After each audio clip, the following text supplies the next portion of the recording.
Yo, what's up? Alright, the Calamity, now we have double squad and triple squad. It's pretty much the same as the single squad. It's actually a lot easier if you have enough units built. And obviously the main carry is still going to be Embla, Brewster for the Inferno Tower. And then Changji for the other team if you have him.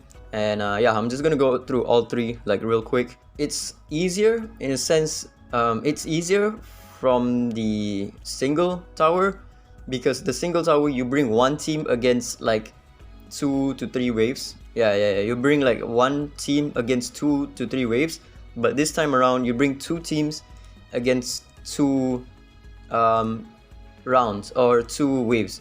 So the first team goes against this one, and then the second team goes against round 2. So you don't really care about like cooldown management or something like that. You can just fully auto it. Right now, all of my units are using like quick equip relics. Obviously, this is only like floor 11. It's gonna get progressively harder, but for now, it's pretty easy that I can just fully auto it and just put on quick equip relics. And I don't really need to like micromanage it or whatever, because you know, I don't really care about the cooldowns. When this team is done with this wave, then it moves on to the second team. So the cooldowns of this team does not matter at all. So you just want to bring like nukers, maybe 1 or 2 supports, and then or 1 or 2 controllers as well. So you're a little bit more consistent in the clear rate. And it's the same thing with the single team tower that is present in this double squad, is that the non-boss stages is going to be a lot harder than the boss stages because of the turn limit. So yeah, if you have like these units, like this hard-hitting nukers, then you're gonna be pretty solid. Usually when I go up against these pillars, I will target my if my Embla didn't one-shot there, then the Brewster will follow up, and Embla's explosion will just kill off the pillars, so they transform right away. So then my Link can finish them off, but it's fine. It's not really gonna take that many turns. Yeah, they get one-shotted either way this early on. But yeah, I think I already like skipped 1 day of one of the towers. I can't really remember because I wasn't playing on that day. So if you want to clear it as soon as possible, then make sure to check every single day. Yeah, as you can see, the start of turn round is at like 40 turns, which is insane. Yeah, as you can see, if my Embla didn't one-shot, then the first team clears within 4 turns. Oh yeah, it actually cuts. Did you see that? I was at 36, and then the turn count went down to all the way down to 30, which is weird. So even if you can clear like super quick with your one team, it automatically cuts down the amount of turns when you enter the second team. Okay, there's double genie right here. Still one shot. I might refresh this one and then target the genie, because this is probably gonna be like extremely slow. Yeah, I'm just gonna refresh. I'm just gonna target genie with my Embla, and it's probably gonna be faster that way. Boom. Genie, as you guys know, she does have like a crazy amount of healings, and one way that you can kill her is by putting disease debuff on her so that she doesn't heal when you hit her, or you can just nuke her down. Okay, I'm actually gonna die right here. Oh my god. Dude, I'm almost dead. What the heck? Alright, we're fine. Alright, we're finally at the boss stage, or mini boss stage, which is... Oh no, actually, usually like every 5 floors you get like a boss stage, but I don't think there is a boss stage right here. It's probably like every 10 stage, because right now I still only have like 40 turns to clear. In the single tower, the boss stage will give you like 70 turns, and then when you go higher in the floors, like floor 200 and 200 plus, you will have a higher turn count, which goes like I think over 200 turns. So the boss stage in like the single towers are not a problem at all. It's the non-boss stages that has like 70 turns or something, which is insane. If you don't have an Embla, R2 Embla, I definitely wouldn't recommend you to do like any of the towers, even the single team stage. If you don't have R2 Embla, if you don't have Brewster, these units are gonna be like gonna make the tower climb extremely easy. But without them, the tower climb is doable, but it's like so slow and so RNG. You have to reset every floor because you're lacking DPS and turn count. With Embla and stuff, your turn count isn't really a problem because she does insane amounts of AoE damage. So like I said, without R2 Embla, I would recommend just skip this this tower. Or if you have like Changji is also very good. You can use Changji as well for AoE damage. Narmer as well if you have him. But if you don't, I'm gonna have to advise to just not do this tower for your own sanity. Alright, we're at the boss stage. Let's see if I can still auto it. Right now we have 50 turns to clear it. I think I should still be able to auto it, like no problem. Yeah, this team shouldn't be a problem at all. Or maybe I need to change my runes up a bit because they're actually taking the turn before me and I'm almost dead. So I might need to give my units a bit more speed, maybe just change the boots because quick equip is just not smart at all.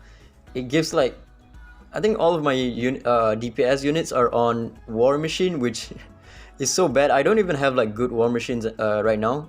Most of my good relics are Thor, but it still somehow just gives War Machine on my DPS units, and they have like 0 speed. So I might need to change that. Alright, we're cutting it pretty close. 5 turns left. Again, this team is filled with supports. Ooh, we got 1000 though. Hey, yo. Let's see if I can get like anything good on the summons later. Alright, let's go into the wind tower. Once again, all of my units are on quick equip. Like, what the hell is this set? I don't even know why he's on that set. I think some are on quick equips and some are on my falsetto runes right now. Yeah, mostly you just want your units to be on Tyranny set and you can pretty much auto it. You don't even need to bring controllers if you have all of your DPS on the Tyranny set. So it just makes your life easier. Once again, for this tower, your main carry is going to be R2 Chuan. You want Chuan to be in the same team as Pazuzu.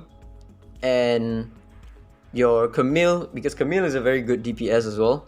You can run Camille in the same team as Chuan, but it's better to run them separately because Camille as a standalone DPS is very good.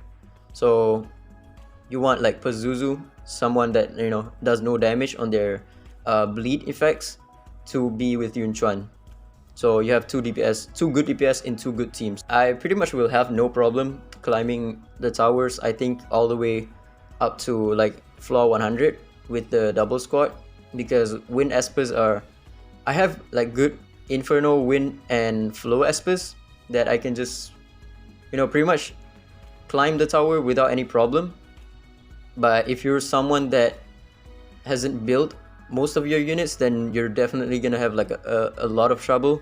Yeah, you're gonna lack DPS. You're gonna need a lot of DPS built for the towers.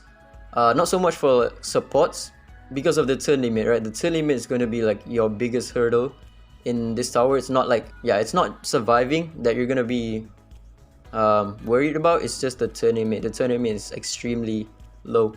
The new unit is also gonna be very good. I think I might summon for her just like R0, because right now my wind espers are kind of lacking. Going into like the third triple team, my DPS is kind of lacking. I could maybe run Chuan in the other team, but then this team is gonna lack like defense break and stuff.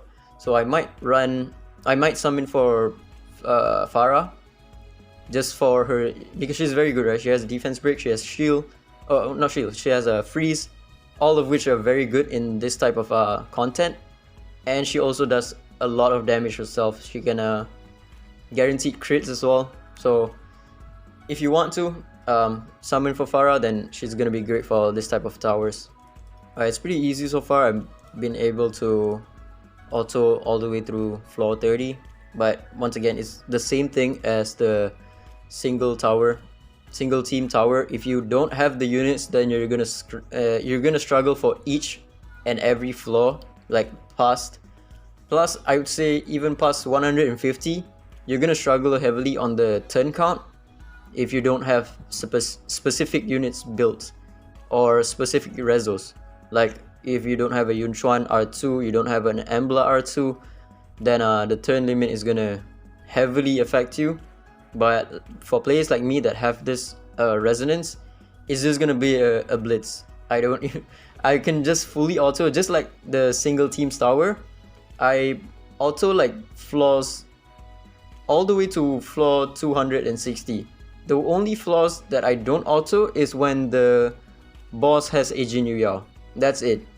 The rest of the flaws I fully auto it. Yeah, even the boss phase, I can just pretty much auto it. But yeah, that's the wind out. Wait, what? Oh, you only get like the divinate this on floor 20, right? Alright, this is my flow team currently. Once again, quick equip on everyone. Might need to give them, look at the speed that they give me, plus 18. Are you kidding me? Dude, the quick equip like function is so trash. It's giving like, I don't know what type of criteria they choose to like pick the relics, but the relics that they give is so trash. Look at this, 183 speed Hilda. What the fuck is this? But whatever, I'm just gonna go with it and see. I don't want to, you know, think about choosing my relics when I can just quick equip the first few floors. For this tower, your best units are gonna be Ethan, because flow type has like very limited AoE defense breaker.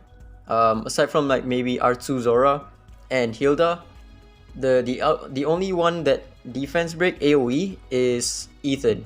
So if you don't have Ethan, and if you don't have an R2 Zora, or if you don't have a Hilda, then you don't really have like a AoE defense breaker, if I'm not mistaken.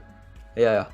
Now AoE defense breaker is very important, obviously, because it helps significantly with your DPS, just to clear it faster. Ggez, he's good, but in later stages he might not be, because he eats up a lot of turns. If you're using him, you might need to manual it just to manage the turns better. But units like Mona is gonna be very good because she AoEs, and units like Jiangman, Zora is very good, Hilda is very good, she's a poison unit, Kara is very good. Yeah, I think that's about it. Tia is good, but in later stages you probably wouldn't want to run her, even though she's a very good like stunner and AP pusher, because you don't really want a unit to take as many turns but not doing anything aside from like controls, when you can just bring all of your DPS on Tyranny set and all of them become a controller while also doing DPS. Like Mona right here, she does a lot of hits on her S3. When you put her on Tyranny set, she does damage and she also stuns. So you wouldn't want to bring TA in that case. And also AP control is not really that good when you bring a poison unit like Kara. When you're drafting in the later stages, you wouldn't want to have TA and Kara in the same team, because poison procs when the enemy takes a turn. If you keep on controlling the enemies, then they're not going to take a turn, they're not going to take damage from the poison, right? If you want it to be faster to climb, right now you can just bring Ethan plus Ggez in just one team, and then in the other team you can bring Hilda, Zora, Parmi, and Mona, and that probably could clear the turn extremely fast, because you don't really need any other units. You just need like one defense breaker, and Ggez can nuke, or even just Ggez alone probably will be enough. Alright, we're already at the boss stage, and the recording right now is only at 30 minutes. So I've cleared all 3 towers within 30 minutes. Obviously it's still pretty early on, but it's to emphasize that because I have the units, it is super easy for me. I don't even need to think about it. My equipments are all quick equips, and you know, I just fully auto it pretty much. And I think it's going to stay that way upwards of like maybe floors 70 to 80, and only on the boss stage when there is a Jinyu Yao. Like when there's no Jinyu Yao, I can just pretty much auto it, I think. Alright, nice. We got 1000 Divinate Disc. Let's go summon. One more copy of Brewster, I think. One more copy for his D3, please give me. Fuck. One more copy for his D3, and then I'm probably gonna go for... I'm not too sure who I'm going for next. Damn. I don't know who I'm gonna go for because I don't have a Mateo. Mateo would be a very good candidate to go for once I get Brewster to D3. But yeah, that's about it really. For the towers in the single squad, I wouldn't go past floors 150 plus if you don't have a Chuan. Not because it's impossible, but it's very tedious. You have 100 plus floors that each floor will take you 2 to 3 attempts, and that's already long enough. And each attempt will have to you will have to manual it if you don't have an R2 Embla and stuff. And it's the same thing with Howling Pillar. I wouldn't go past like 150 plus if you don't have a R2 Yunchuan. Maybe you can go for 200 because Camille is free and she's very good. And I think Surging Pillar you can probably climb to 260 pretty easily because most of the units are pretty free to play, like Kara, Mona, and Jiangman. They're all very good in the Surging Pillar. If you have a Ggez is also pretty good. But yeah, most of the Surging Pillar units, they're not like summonable espers. They're mostly free to play. If you want to climb, then I would have advised to just focus on Surging Pillar, because this one you can pretty much auto all the way up to like maybe 260, but the rest you would need to have like R2 Embla in order to make it easier. If you have an R2 Embla and R2 Yunchuan, this content becomes an auto content. But yeah, that's about it. Ciao.